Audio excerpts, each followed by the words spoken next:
Jagan అక్రమాస్తుల case, Dalmia cements ఆస్తులు attach.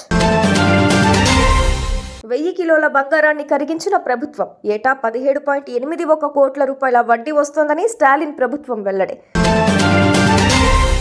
మోదీపై అనుచిత వ్యాఖ్యలు. మోదీ అంటూ ఏకవచనంతో సంబోధించిన కాంగ్రెస్ నేత.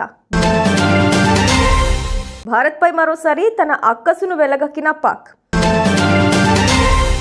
వైఎస్ జగన్ అక్రమాస్తుల కేసులో దాల్మియా సిమెంట్స్ కు చెందిన 793 కోట్ల రూపాయల ఆస్తులను ఈడీ జప్తు చేసినట్లు తెలుస్తోంది.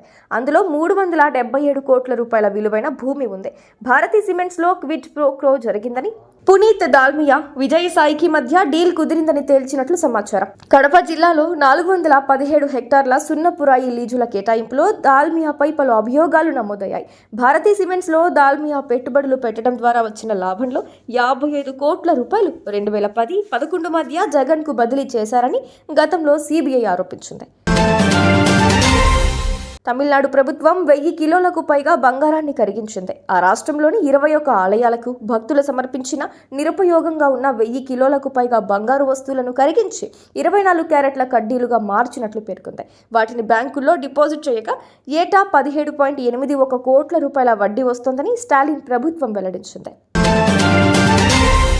ప్రధాని మోదీపై కాంగ్రెస్ ఎమ్మెల్సీ అద్దంకి దయాకర్ అనుచిత వ్యాఖ్యలు చేశారు.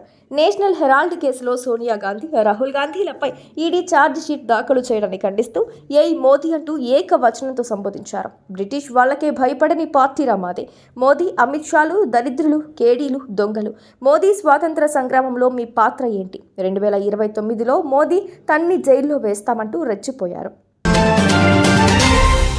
పాక్ మరోసారి తన వక్రబుద్ధిని బయటపెట్టింది. కశ్మీర్ అంశం లేవనెత్తుతూ భారత్పై తన అక్కసును వెళ్లగక్కింది. పాక్ ఆర్మీ చీఫ్ అసీం మునీర్ మళ్లీ కాశ్మీర్ అంశాన్ని లేవనెత్తారు. ఉగ్రవాద కార్యకలాపాల వల్ల పాకిస్తాన్కు పెట్టుబడులు రాకపోవచ్చని చాలా మంది భయపడుతున్నారు. ఉగ్రవాదులు దేశ భవిష్యత్తును హరించగలరని మీరు భావిస్తున్నారా? 1.3 మిలియన్ల భారత సైన్యం, వారి అన్ని సామర్థ్యాలతోనే మమ్మల్ని బెదిరించలేకపోతే ఈ ఉగ్రవాదులు పాకిస్తాన్ సాయుధ దళాలను అణచివేయగలరని మీరు అనుకుంటున్నారా అంటూ భారత సైన్యాన్ని ఉద్దేశించి అనుచిత వ్యాఖ్యలు చేశారు.